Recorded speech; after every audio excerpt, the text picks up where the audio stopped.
बीरबल का अंतिम फैसला, मौत का स्वांग और चोर का अंत।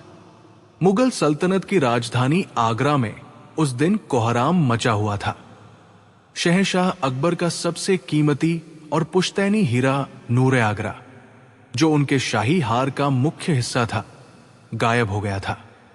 यह हार केवल आभूषण नहीं था, बल्कि मुगलिया शान का प्रतीक था। शहंशाह गुस्से से लाल पीले हो रहे थे। पहरेदार चौकस थे। कमरे का ताला सही सलामत था, फिर भी हार गायब था। अकबर ने गरजते हुए कहा, अगर 3 दिन के भीतर हार नहीं मिला तो उस वक्त ड्यूटी पर तैनात सभी प्रहरियों को कालकोरी में डाल दिया जाएगा। बीरबल ने मामले की जांच शुरू की। उन्होंने महल के हर कोने की तलाशी ली, लेकिन कुछ हाथ नहीं लगा। उधर बीरबल के दुश्मन दरबारी, विशेषकर मुल्ला दोप्याजा और ख्वाजा सरा, खुश थे। उन्हें लगा कि इस बार बीरबल हार मान लेंगे। ख्वाजा सरा ने चुटकी लेते हुए कहा, क्यों बीरबल साहब, क्या आपकी अक्ल ने जवाब दे दिया, या फिर चोर आपकी चतुराई से ज्यादा चतुर निकला? बीरबल मुस्कुराए और अकबर से बोले, जहां पनाह, चोर कोई बाहर का नहीं, बल्कि महल का ही कोई रसूखदार व्यक्ति है। उसे पकड़ने के लिए मुझे एक कठोर कदम उठाना होगा। हो सकता है कि यह मेरा अंतिम फैसला साबित हो। अगली सुबह पूरी दिल्ली और आगरा में बिजली की तरह एक खबर फैल गई। शहंशाह के प्रिय मंत्री बीरबल का दिल का दौरा पड़ने से इंतकाल हो गया। शहंशाह अकबर फूट फूट कर रो रहे थे, जो कि वास्तव में बीरबल की योजना का हिस्सा था। महल को काले कपड़ों से ढक दिया गया। दरबारियों में मातम छा गया, लेकिन कुछ दरबारी अंदर ही अंदर खुश थे कि अब कांटा निकल गया। बीरबल के घर से उनकी अर्थी, जनाजा उठने की तैयारी होने लगी। बीरबल के वफादार सेवकों ने घोषणा की कि बीरबल की आखिरी इच्छा थी कि उनकी मृत्यु के बाद उनकी आत्मा तब तक शांत नहीं होगी जब तक कि नूरे आगरा चुराने वाला व्यक्ति उनकी चिता के पास आकर माफी न मांग ले। अकबर ने घोषणा की कि बीरबल के शव को एक विशेष कक्ष में रखा जाएगा, जहां केवल चुनिंदा लोग ही अंतिम दर्शन कर सकेंगे। उसी रात महल में अफवाह उड़ा दी गई कि बीरबल मरे नहीं हैं, बल्कि वे इल्म रूहानी, आध्यात्मिक शक्ति से एक भूत बन गए हैं, और वे रात के अंधेरे में चोर का नाम सबके कानों में फुसफुसा रहे हैं। महल के गलियारों में सन्नाटा था। मशालें कम कर दी गई थी। तभी एक सफेद साया, जो असल में भेष बदलकर बीरबल ही थे, महल के बगीचे और गलियारों में घूमने लगा। जो भी दरबारी उधर से गुजरता, उसे एक डरावनी आवाज सुनाई देती, मेरा हार लौटा दो, वरना मैं तुम्हारी रूह ले जाऊंगा। चोर कोई और नहीं, बल्कि शहंशाह का एक बहुत ही भरोसेमंद दरबारी मिर्जा कासिम था। उसने हार को एक पुराने कुएं के पास दफन कर रखा था। जब उसने बीरबल की मौत की खबर सुनी तो पहले तो वो खुश हुआ, लेकिन बीरबल के भूत की बात सुनकर उसकी रातों की नींद उड़ गई। उसे लगा कि बीरबल मरकर और भी ताकतवर हो गए हैं। उसे हर साय में बीरबल दिखाई देने लगे। तीसरे दिन की रात मिर्जा कासिम से और रहा नहीं गया। उसे लगा कि अगर उसने हार वापस नहीं किया तो बीरबल की रूह उसे चैन से जीने नहीं देगी। रात के 2 बजे थे। मिर्जा कासिम चुपके से उस पुराने कुएं के पास पहुंचा। उसने गड्ढा खोदा और वो कीमती हार बाहर निकाला।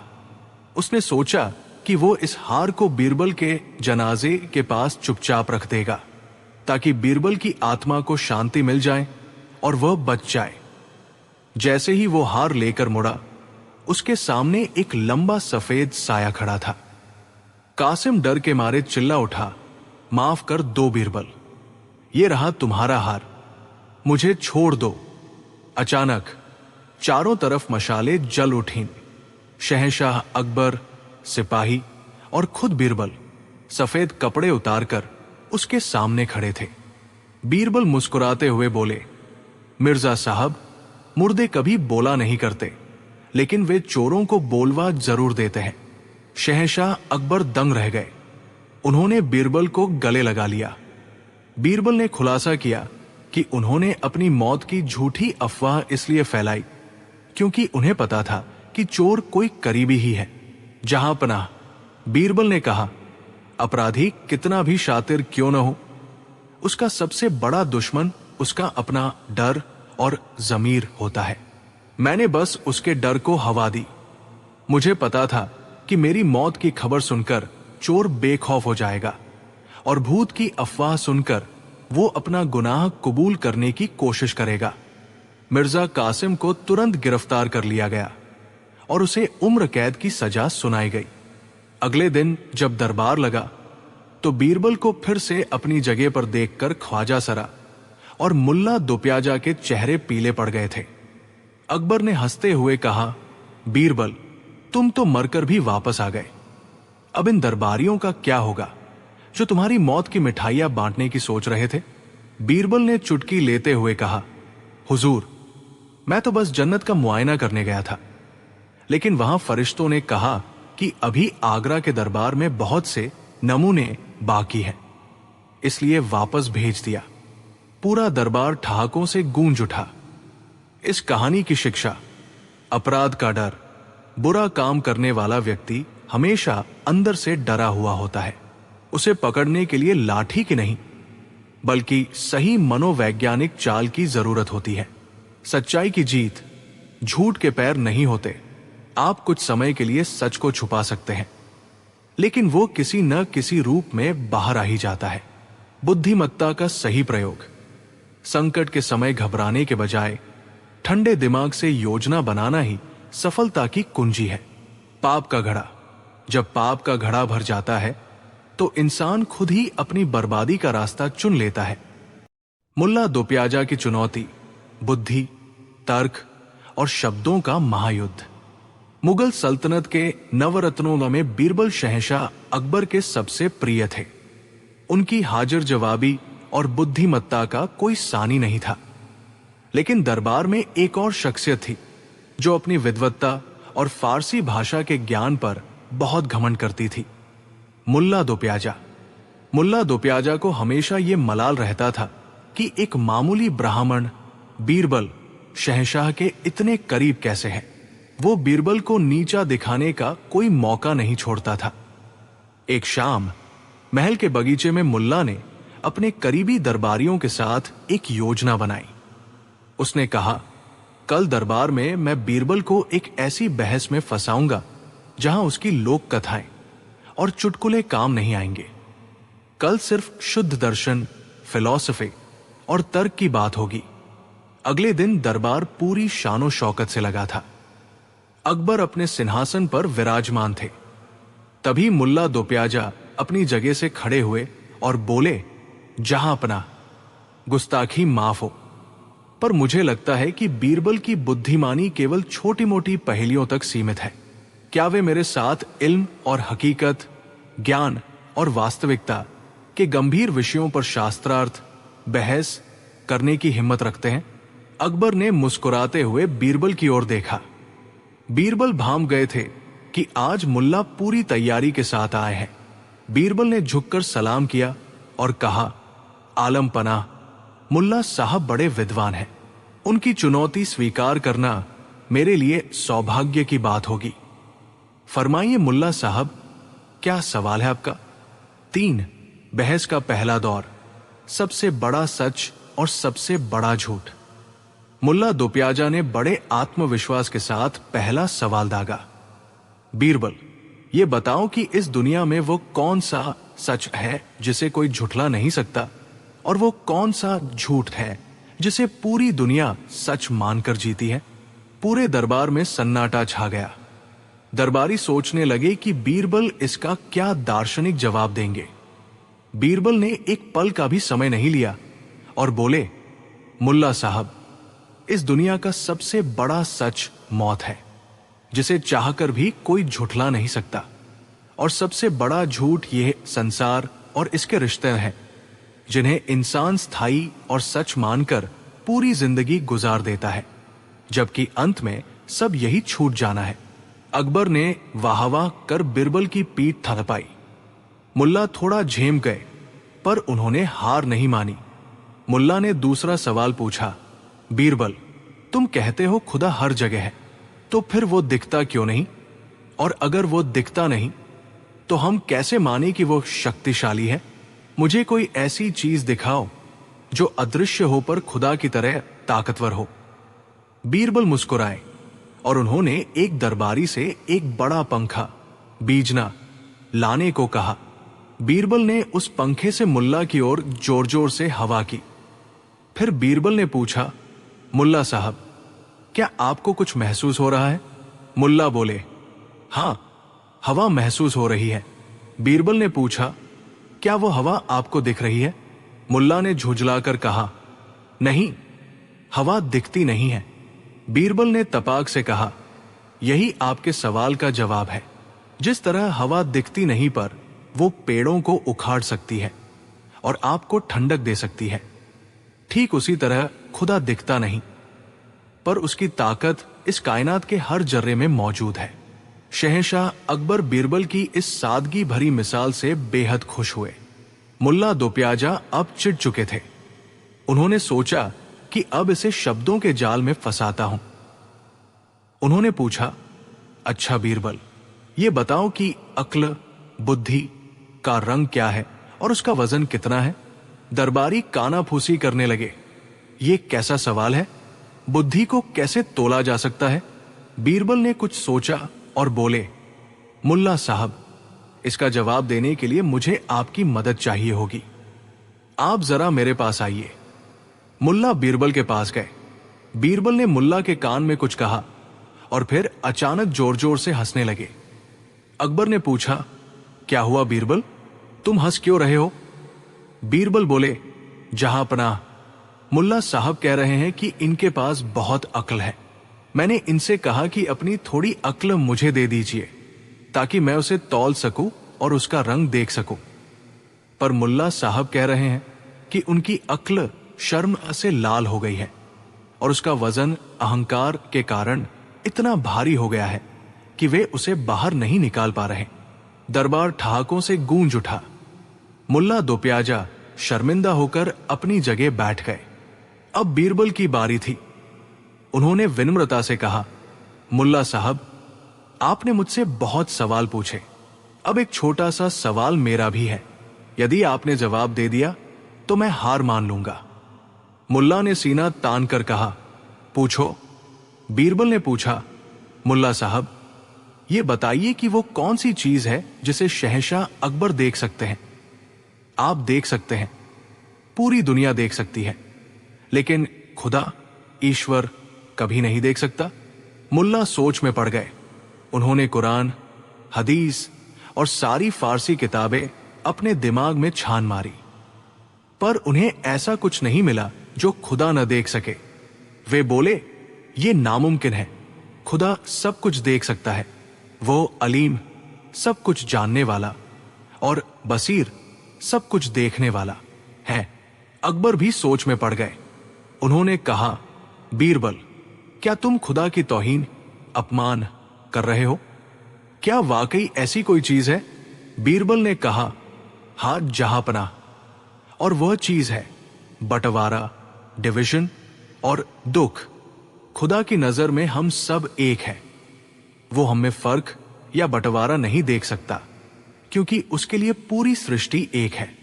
और दूसरा, खुदा कभी सपना नहीं देख सकता क्योंकि सपना वो देखता है जो सोता है, और खुदा कभी सोता नहीं।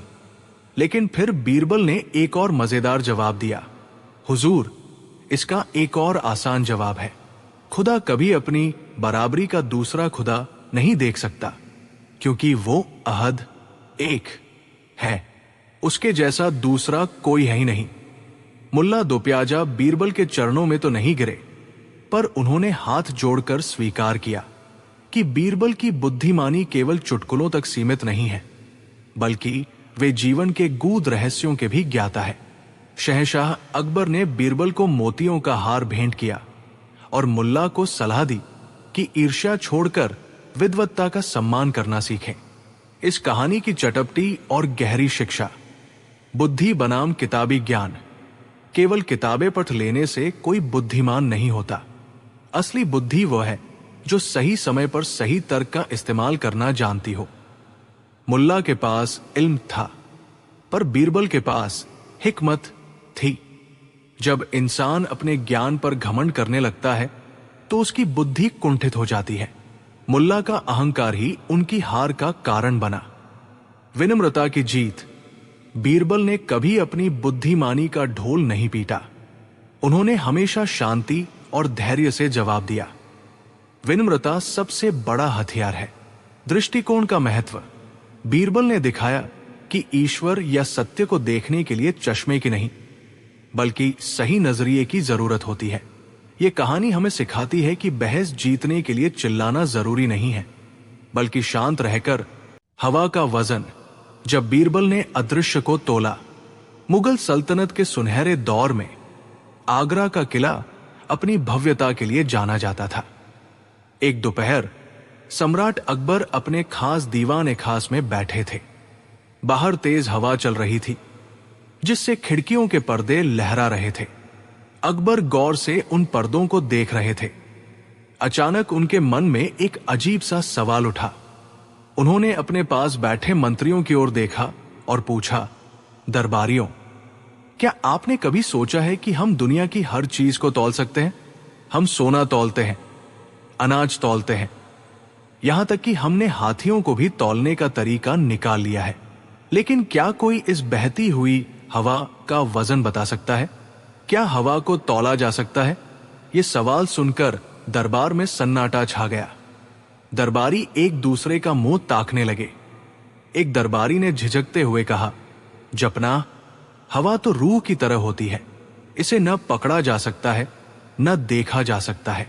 जो चीज दिखाई नहीं देती, उसे तराजू पर कैसे रखा जाएगा? दूसरे ने कहा, हुजूर, हवा तो वजनहीन होती है। अगर इसमें वजन होता तो हम इसके बोझ से दब न जाते। अकबर इन जवाबों से संतुष्ट नहीं थे। उन्होंने बीरबल की ओर देखा, जो चुपचाप मुस्कुरा रहे थे। बीरबल, क्या तुम खामोश रहकर यह बताना चाहते हो कि तुम्हारे पास भी इसका कोई जवाब नहीं है? बीरबल ने झुककर सलाम किया और कहा, आलम पनाह, दुनिया में ऐसी कोई वस्तु नहीं जिसका वजन न हो। हवा का भी वजन होता है, बस उसे तौलने का हुनर होना चाहिए। अकबर की आंखें चमक उठीं। तो क्या तुम मुझे हवा तौल कर दिखा सकते हो? और यह भी बता सकते हो कि इस दरबार की हवा का वजन कितना है? बीरबल ने आत्मविश्वास से कहा, जी हुजूर, मैं ये कर सकता हूं, लेकिन मुझे इसके लिए 2 दिन का समय और कुछ विशेष सामान की जरूरत होगी। अगले 2 दिनों तक बीरबल दरबार नहीं आए। वे अपने घर पर कुछ विशेष कारीगरों के साथ मशरूफ थे। इधर दरबार में बीरबल के दुश्मनों ने खिचड़ी पकानी शुरू कर दी। देखना, इस बार बीरबल जरूर फंसेगा। हवा को भला कौन तौल सकता है?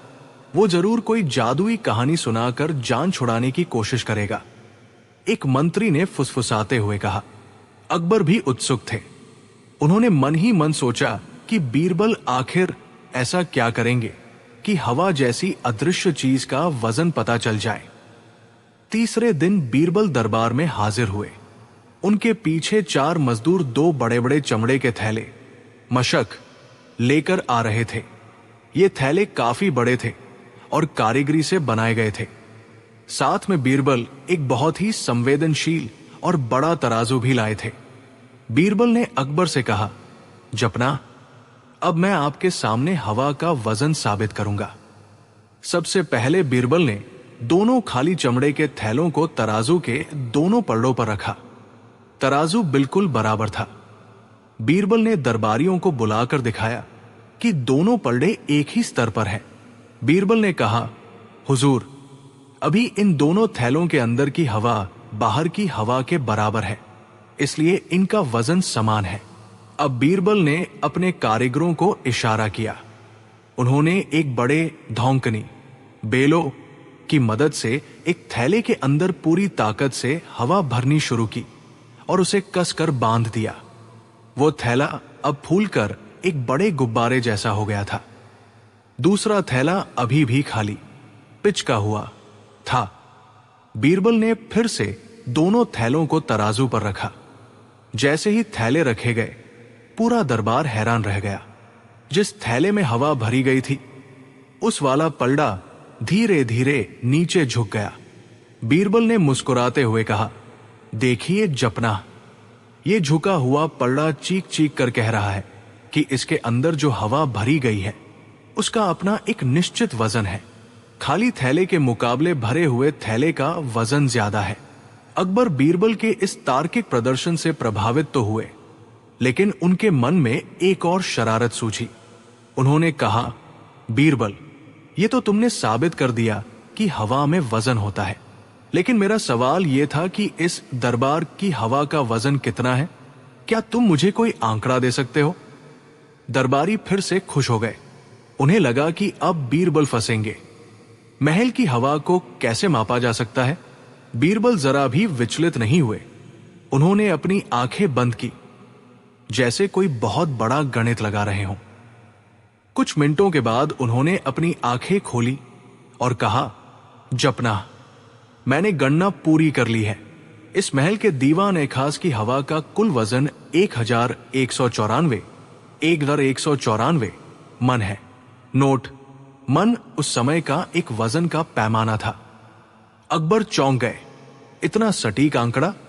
बीरबल, क्या तुम इसे साबित कर सकते हो? अगर ये गलत निकला तो? बीरबल ने बड़ी चतुराई से जवाब दिया, हुजूर, अगर आपको मेरी गणना पर शक है तो आप इस महल की सारी हवा को पकड़कर तौल सकते हैं।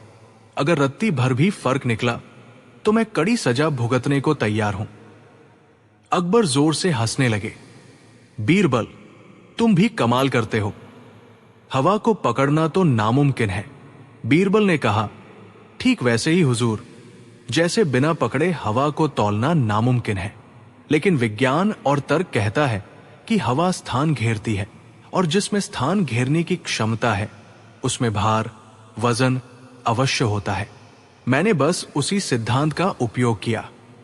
बीरबल ने आगे समझाया, आलम पनाह, हवा का वजन हमें महसूस इसलिए नहीं होता क्योंकि कुदरत ने हमारे शरीर को अंदर से भी हवा के दबाव से भरा है। अगर हवा का वजन न होता तो परिंदे उड़ न पाते, और अगर हवा का दबाव बहुत ज्यादा होता तो हम चल न पाते। अकबर बीरबल की इस वैज्ञानिक समझ को देखकर दंग रह गए।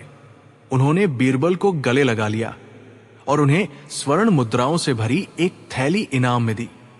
दरबारी एक बार फिर अपना सा मुंह लेकर रह गए। बीरबल ने अपनी बुद्धि से न केवल एक वैज्ञानिक तथ्य को सरल तरीके से समझाया, बल्कि बादशाह के असंभव से दिखने वाले सवाल का भी ऐसा जवाब दिया कि कोई उसे काट नहीं सका। कहानी का सार, तर्क और विज्ञान। दुनिया में कोई भी चीज असंभव नहीं है अगर उसे तर्क और सही नजरिए से देखा जाए। बुद्धिमत्ता की जीत। बीरबल ने दिखाया कि कठिन से कठिन सवाल का जवाब देने के लिए केवल किताबी ज्ञान नहीं, बल्कि कॉमन सेंस, साधारण समझ की जरूरत होती है। अदृश्य का महत्व। जो चीजें हमें दिखाई नहीं देती, जैसे हवा, भावनाएं या विचार, उनका भी अपना एक अस्तित्व और वजन होता है। हमें उन्हें कमतर नहीं आंकना चाहिए। यह कहानी हमें सिखाती है कि जब कोई आपसे ऐसा सवाल पूछे जिसका उत्तर देना असंभव लगे, तो अपनी बुद्धि का उपयोग करके उसे एक ऐसे मोड़ पर ले आएं जहां सच्चाई और तर्क स्वतः ही स्पष्ट हो जाए। बीरबल की हवा तौलने की कला। बीरबल और नारियल का पेड़। जब झुक गई कुदरत की। मुगलिया सल्तनत के बागों में एक से बढ़कर एक दरख्त, पेड़ थे, लेकिन महल के ठीक सामने खड़ा नारियल का वो विशाल पेड़ सबसे अलग था। वो लगभग 60 फीट ऊंचा था और सीधा आसमान की ओर ताकता था। एक शाम शहंशाह अकबर और बीरबल बाग में टहल रहे थे। अकबर ने उस ऊंचे पेड़ को देखा और फिर अपनी सत्ता के घमंड में बोले, बीरबल, इस सल्तनत में हर इंसान, हर जानवर और यहां तक कि हवाएं भी मेरे इशारे पर चलती है, लेकिन ये नारियल का पेड़ देखो, ये कितना अभिमानी है। ये सीधा खड़ा रहता है और मेरी शान में कभी नहीं झुकता। बीरबल मुस्कुराए, जहां पनाह, कुदरत के अपने नियम होते हैं। ये पेड़ अपनी फितरत के हिसाब से सीधा खड़ा है। अकबर को शरारत सूझी। उन्होंने कहा, बीरबल, तुम तो नामुमकिन को मुमकिन करने के लिए जाने जाते हो। क्या तुम इस 60 फीट ऊंचे और पत्थर जैसे सख्त नारियल के पेड़ को मेरे कदमों में झुका सकते हो? शर्त यह है कि पेड़ कटना नहीं चाहिए, सूखना नहीं चाहिए और न ही कोई रस्सी या हाथी का इस्तेमाल होना चाहिए। अगले दिन दरबार में इस चुनौती की चर्चा होने लगी। बीरबल के विरोधी दरबारी खुश थे। मुल्ला दोप्याजा ने कहा, हुजूर, ये तो नामुमकिन है। पेड़ कोई इंसान तो नहीं जिसे सजा का डर दिखाकर झुका दिया जाए। अकबर ने बीरबल से पूछा, क्या कहते हो बीरबल, क्या तुम हार मानते हो? बीरबल ने बड़े आत्मविश्वास से कहा, जहांपनाह, मुझे बस 7 दिन का वक्त और कुछ मजदूरों की जरूरत है। 7वें दिन ये पेड़ आपकी गुलामी कबूल करेगा और आपके कदमों की ओर झुक जाएगा। बीरबल ने काम शुरू करवाया। उन्होंने पेड़ के चारों ओर एक ऊंचा घेरा बनवा दिया ताकि कोई देख न सके कि अंदर क्या हो रहा है। उन्होंने मजदूरों को आदेश दिया कि वे पेड़ की जड़ों के एक खास हिस्से उत्तर दिशा की ओर की मिट्टी खोदें। खोदने के बाद उन्होंने उस गड्ढे में भारी मात्रा में नमक, गीली मिट्टी और कुछ खास किस्म के रसायनों का मिश्रण भरवा दिया। बीरबल जानते थे कि नारियल का पेड़ लचीला होता है, लेकिन उसकी जड़ें बहुत मजबूत होती है। यदि एक तरफ की जड़ों को नमी और नमक के जरिए थोड़ा नर्म, सॉफ्ट कर दिया जाए और दूसरी तरफ की मिट्टी को सख्त रखा जाए, तो गुरुत्वाकर्षण, ग्रेविटी अपना काम शुरू कर देगा। साथ ही बीरबल ने पेड़ की सबसे ऊपरी टहनियों पर चुपके से मिट्टी के कुछ खाली घड़े बंधवा दिए, जिनमें धीरे धीरे पानी भरने की व्यवस्था की गई। जैसे जैसे घड़ों में पानी बढ़ता, पेड़ का ऊपरी हिस्सा भारी होता जाता। 7 दिन पूरे हुए। पूरा दरबार बाग में इकट्ठा था। शहंशाह अकबर भी उत्सुक थे। बीरबल ने घेरा हटवाया। सबकी आंखें फटी की फटी रह गई।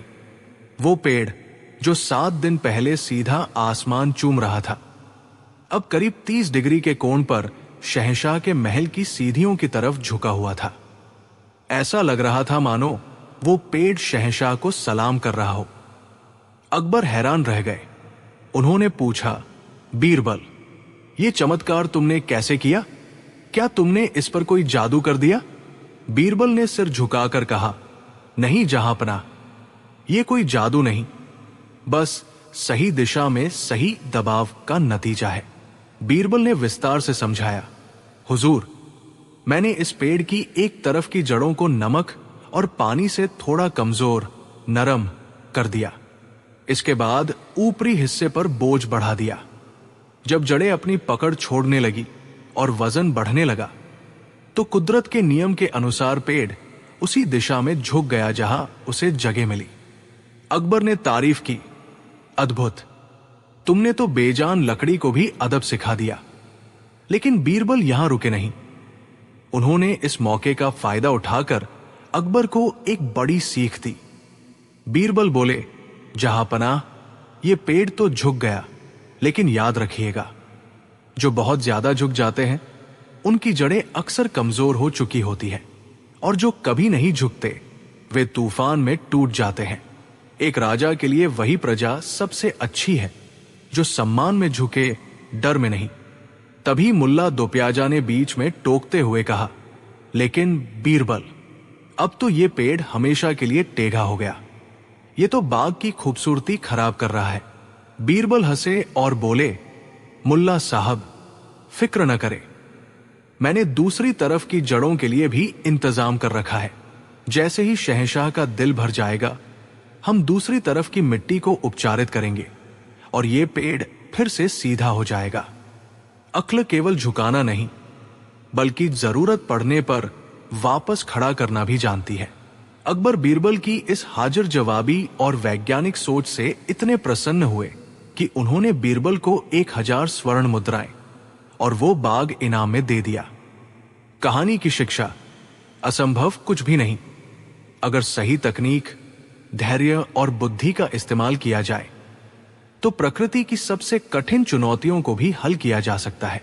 विज्ञान और तर्क की शक्ति, जादू या चमत्कार के पीछे अक्सर कोई न कोई वैज्ञानिक कारण या तर्क छिपा होता है। बीरबल ने अंधविश्वास के बजाय तर्क का सहारा लिया। झुकने का अर्थ, लचीलापन, फ्लेक्सिबिलिटी जीवन के लिए जरूरी है, लेकिन वो कमजोरी नहीं बल्कि परिस्थितियों के साथ सामंजस्य बिठाने की कला होनी चाहिए। अहंकार का त्याग। अकबर को यह समझ आया कि किसी को बलपूर्वक झुकाने से ज्यादा महत्वपूर्ण यह समझना है कि वह झुक क्यों रहा है। यह कहानी हमें सिखाती है कि चाहे समस्या नारियल के पेड़ जितनी ऊंची क्यों न हो, अगर हमारे पास बीरबल जैसी सूझबूझ है। लोभी ब्राह्मण और सोने की मोहरें। लालच का अनोखा न्याय। आगरा के एक कोने में रामलाल नाम का एक ब्राह्मण रहता था। वैसे तो ब्राह्मण का धर्म संतोष और दान पुण्य होता है, लेकिन रामलाल इसके बिल्कुल उलट था। वो इतना बड़ा लालची था कि अगर उसके हाथ में घी लग जाए तो वो उसे धोने के बजाय चाटना बेहतर समझता था। उसका एक ही सपना था, बिना मेहनत किए बहुत सारा सोना इकट्ठा करना। एक दिन आगरा के एक प्रसिद्ध व्यापारी सेठ धनीराम का सोने की मोहरों से भरा एक मखमली थैला बाजार में कहीं गिर गया। उस थैले में पूरे 100 सोने की मोहरें थी। सेठ धनीराम ने पूरे शहर में मुनादी करवा दी, जो कोई भी मेरा मोहरों वाला थैला लौटाएगा उसे इनाम के तौर पर 10 सोने की मोहरें दी जाएंगी।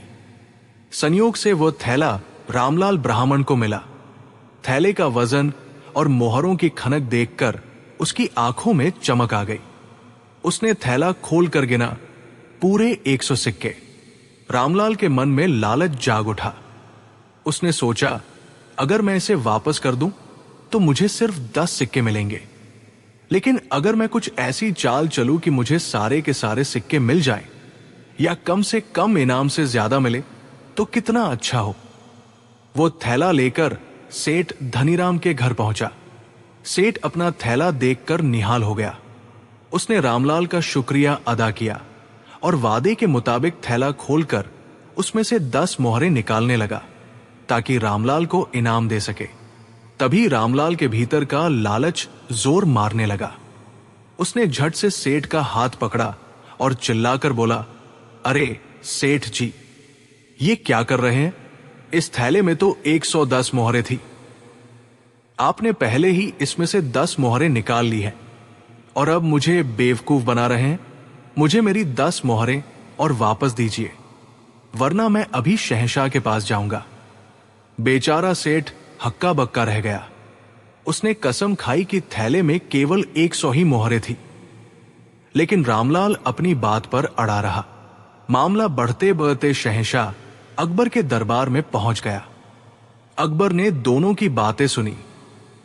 रामलाल ने रोते हुए कहा, जहांपनाह, मैं एक गरीब ब्राह्मण हूं, भला मैं झूठ क्यों बोलूंगा?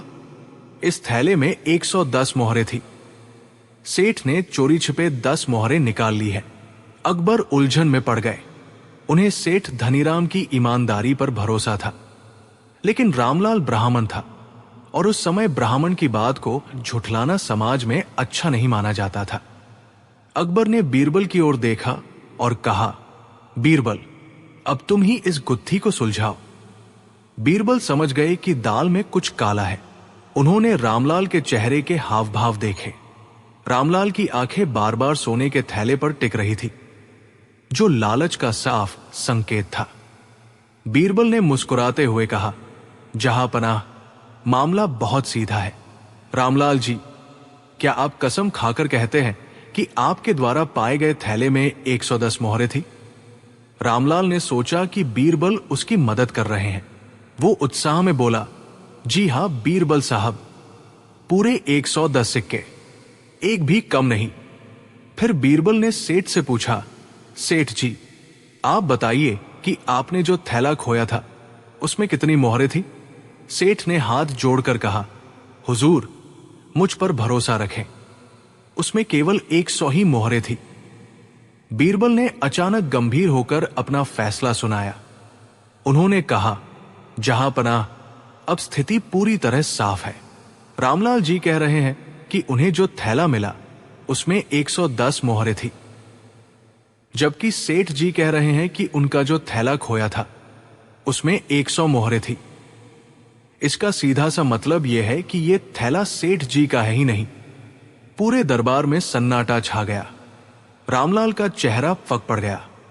बीरबल ने आगे कहा, चूंकि यह थैला सेठ जी का नहीं है, क्योंकि इसमें 100 सिक्के हैं और सेठ का थैला 100 का ही था, लेकिन रामलाल के अनुसार उसे 110 वाला मिला, इसलिए यह थैला अभी शाही खजाने में जमा किया जाएगा।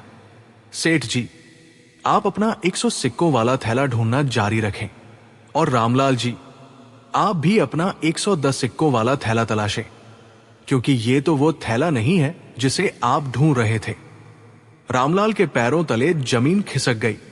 वो समझ गया कि बीरबल ने उसकी ही चाल को उल्टा उसी पर चला दिया है। अब न उसे इनाम की 10 मोहरें मिलने वाली थी, और नहीं वो 100 मोहरें। वो गिड़गिड़ाने लगा, नहीं नहीं बीरबल साहब, माफ कीजिए, शायद मुझसे गिनती में गलती हो गई होगी, इसमें 100 ही मोहरें थी। बीरबल ने कड़क कर कहा, नहीं रामलाल जी, एक ब्राह्मण होकर आप झूठ नहीं बोल सकते। आपने दरबार में कसम खाई है कि थैला 110 का था। अब आप अपनी बात से नहीं मुकर सकते। सिपाही, इस थैले को खजाने में जमा करो और रामलाल को बाहर का रास्ता दिखाओ। अकबर बीरबल की इस चतुराई पर फिदा हो गए। जब रामलाल रोता हुआ दरबार से बाहर चला गया तो बीरबल ने वो थैला सेठ धनीराम को वापस कर दिया और कहा, सेठ जी, अपनी ईमानदारी का फल लीजिए। और रामलाल को सबक सिखाने के लिए यह नाटक जरूरी था। बीरबल ने बाद में रामलाल को बुलाकर चेतावनी दी कि अगर उसने दोबारा ऐसी लालच दिखाई तो उसे जेल भेज दिया जाएगा। रामलाल ने कान पकड़कर तौबा की और फिर कभी लालच न करने की कसम खाई। कहानी की शिक्षा, लालच बुरी बला है। रामलाल ने 10 मोहरों के इनाम के चक्कर में 100 की लालच की और अंत में उसके हाथ कुछ भी नहीं लगा। जो व्यक्ति दूसरे का हक मारना चाहता है वो अपना हक भी खो बैठता है। सत्य की जीत।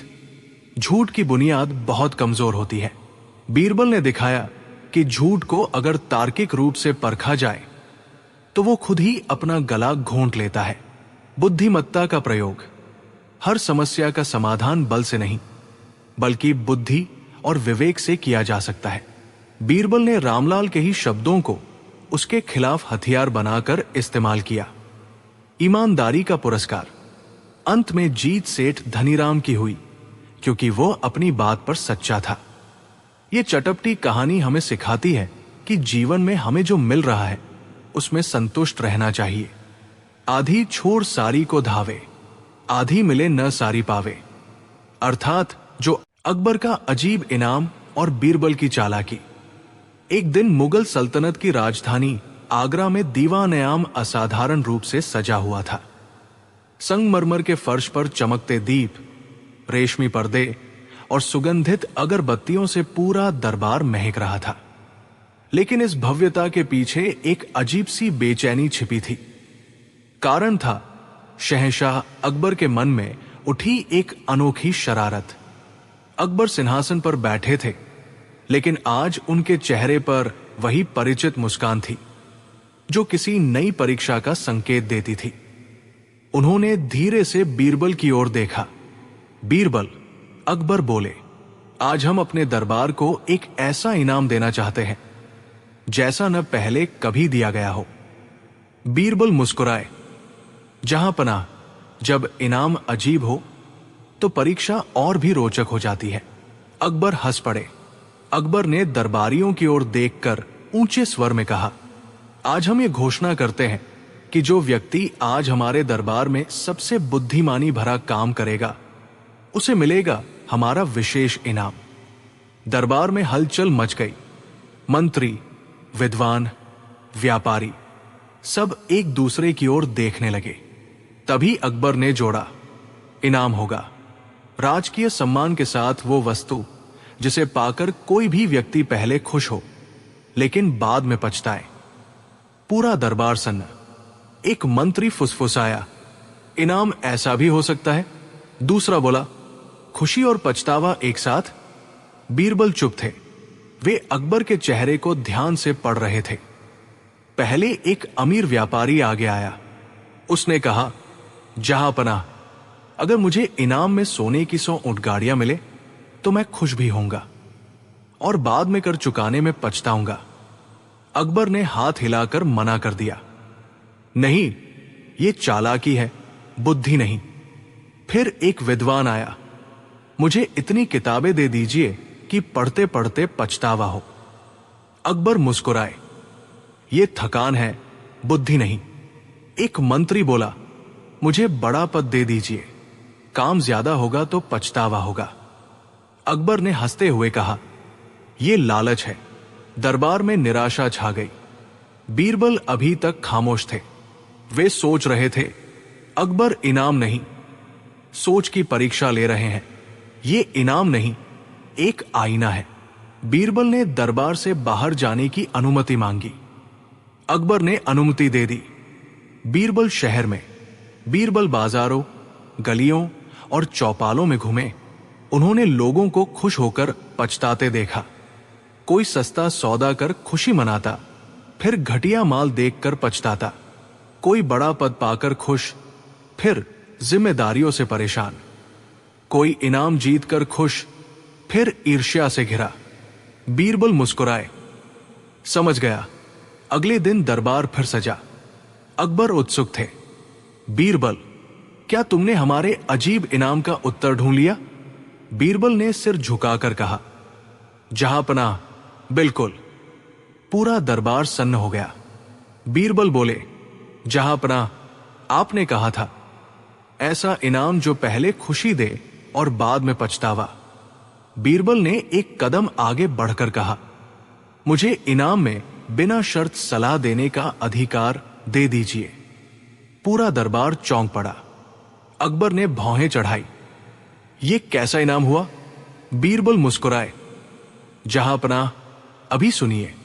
बीरबल बोले, अगर यह अधिकार मुझे मिला तो लोग खुशी खुशी मेरी सलाह लेंगे, लेकिन जब मेरी सलाह कड़वी होगी, सच होगी और उनके घमंड को चोट पहुंचाएगी, तो वही लोग पछताएंगे कि उन्होंने सलाह मांगी क्यों।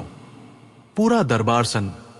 बीरबल ने आगे कहा, और अगर यह अधिकार मुझे नहीं मिला तो मैं खुश रहूंगा, क्योंकि सच कहने की जिम्मेदारी भी भारी इनाम होती है। अकबर जोर से हंस पड़े।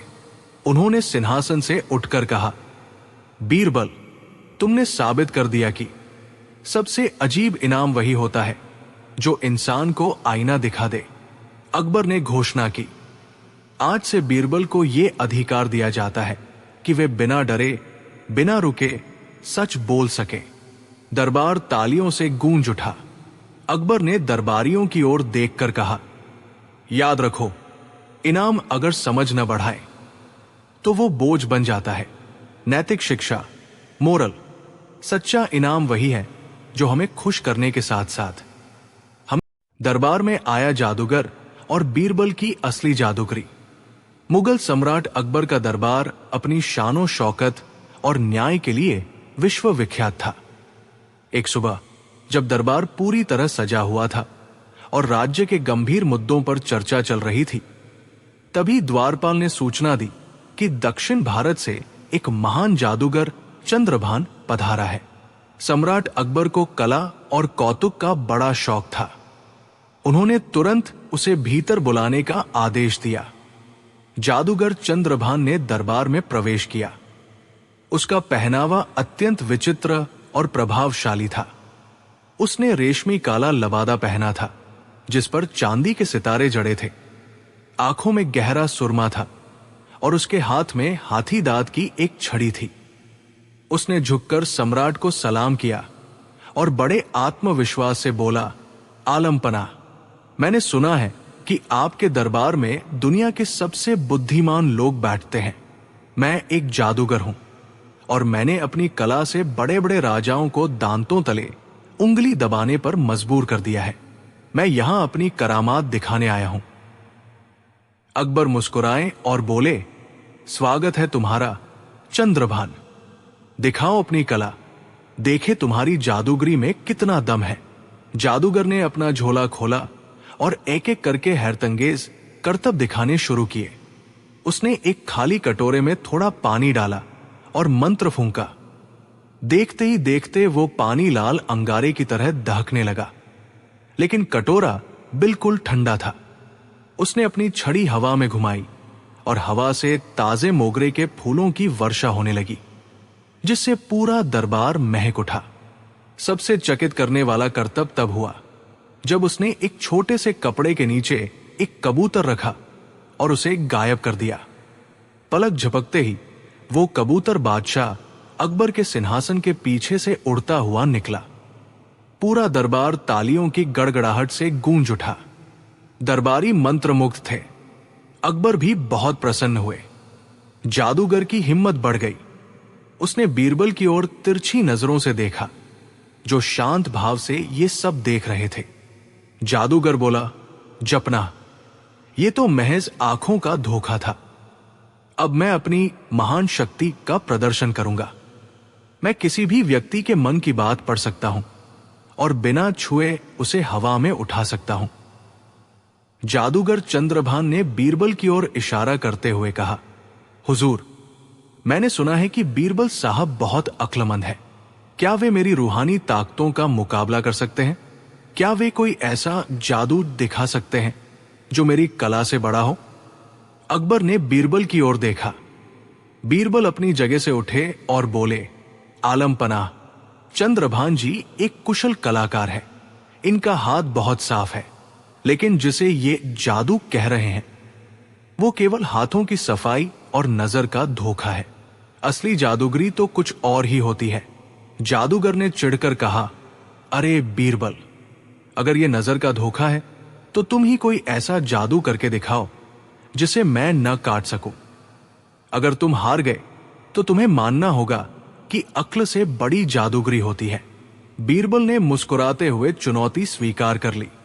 उन्होंने कहा, ठीक है, कल सुबह इसी दरबार में मैं अपनी जादूगरी दिखाऊंगा, लेकिन मेरी एक शर्त है। जादूगर महोदय को वो सब कुछ करना होगा जो मैं अपनी आंखों से करूंगा। जादूगर हंसा और बोला, बस इतनी सी बात? तुम जो भी करोगे मैं अपनी जादुई शक्तियों से उससे बेहतर करके दिखाऊंगा। अगले दिन दरबार खचाखच भरा था। लोगों में भारी उत्सुकता थी।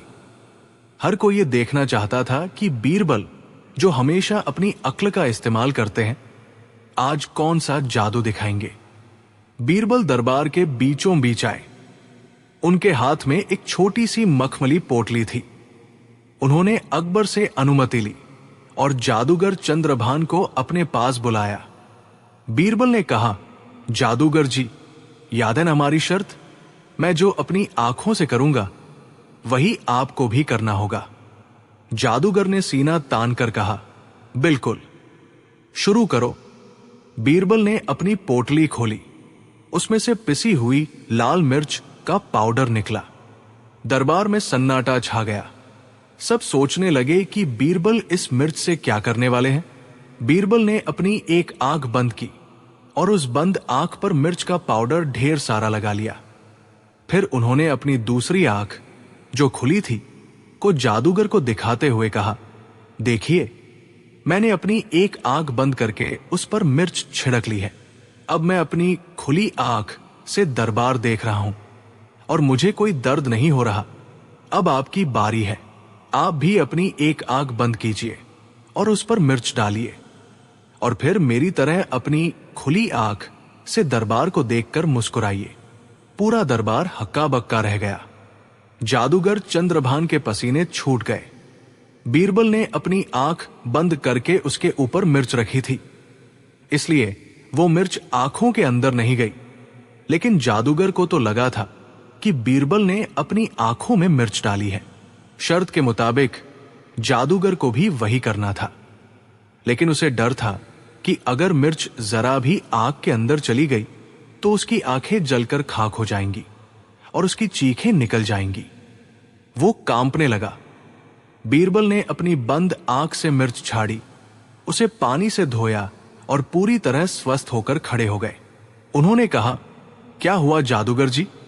आप तो हवा में उड़ने और मन पढ़ने की बात कर रहे थे, एक मामूली सी मिर्च से डर गए? ये तो मेरा जादू था कि मैंने मिर्च लगाई और मुझे कुछ नहीं हुआ। जादूगर चंद्रभान समझ गया कि वो बीरबल की बुद्धि के जाल में फंस चुका है। उसने अकबर के सामने घुटने टेक दिए और अपनी हार स्वीकार कर ली। अकबर जोर से हंसे और बोले, बीरबल, तुमने तो बिना किसी मंत्र के ही महान जादूगर को परास्त कर दिया, लेकिन ये बताओ कि इसमें असली जादूगरी कहाँ थी? बीरबल ने बहुत ही सुंदर उत्तर दिया, आलमपना। असली जादूगरी हाथ की सफाई में नहीं, बल्कि सोच की स्पष्टता में होती है। जादू वो नहीं जो धूल उड़ाकर लोगों को भ्रमित करे, बल्कि असली जादू वो है जो इंसान के अहंकार को तोड़ दे और उसे सच्चाई का आईना दिखा दे। बीरबल ने आगे कहा, हुजूर, ये जादूगर लोगों को भ्रम में डालकर पैसे कमाता है, लेकिन बुद्धि वो जादू है जो बिना किसी तामझाम के कठिन से कठिन समस्या को हल कर देती है। मेरी असली जादूगरी मेरी अक्ल, जिसने जादूगर को उसी की शर्त में बांध दिया। अकबर ने बीरबल की इस चतुराई की जमकर प्रशंसा की। जादूगर को अपनी गलती का एहसास हुआ। उसने वादा किया कि वो अब लोगों को ठगने के बजाय अपनी कला का उपयोग केवल मनोरंजन के लिए करेगा। अकबर ने उसे कुछ इनाम देकर विदा किया और बीरबल को उनके बुद्धि जादू के लिए विशेष सम्मान दिया। कहानी का सार, बुद्धि ही सबसे बड़ा शस्त्र है। शारीरिक शक्ति या दिखावे की कला बुद्धि के सामने हमेशा छोटी होती है। अहंकार का पतन, जो व्यक्ति अपनी कला पर घमंड करता है और दूसरों को नीचा दिखाने की कोशिश करता है, उसका सिर एक दिन जरूर झुकता है। सर्तकता और समझ, बीरबल ने यह सिखाया कि किसी भी चुनौती को स्वीकार करने से पहले उसके पीछे के तर्क को समझना चाहिए। उन्होंने जादूगर के शब्दों को ही उसके खिलाफ इस्तेमाल किया। दिखावा बनाम वास्तविकता। दुनिया में बहुत से लोग जादू या चमत्कार का दावा करके दूसरों को भ्रमित करते हैं, लेकिन तर्क और विज्ञान, लॉजिक के सामने ये सब टिक नहीं पाते।